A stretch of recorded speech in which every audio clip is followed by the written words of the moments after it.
Tinitiyak ng Pro Calabarzon sa pamumuno ni Police Brigadier General Paul Kenneth T. Lucas, Regional Director, ang kanilang ganap na kahandaan na tumugon sa anumang sitwasyon upang mapanatili ang kapayapaan at kaligtasan ng publiko, kung saan inilabas ang pinakabagong press statement ng Pro Calabarzon kung saan tinitiyak ng pamunuan sa publiko na nakahanda ang buong himpilan na gampanan ang mandato nitong panatilihin ang kapayapaan at seguridad sa rehiyon.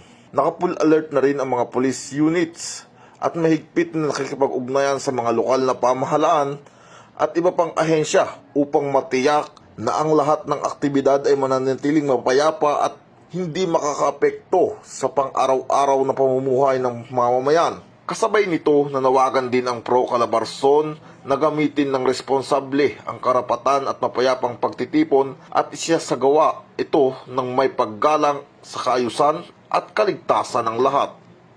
Mula dito sa Calabarzon, ako inyong PNN Correspondent, Patrolman Jan Lawrence B. Ilagan, alagad ng batas, tagataguyod ng Balitang Pulis.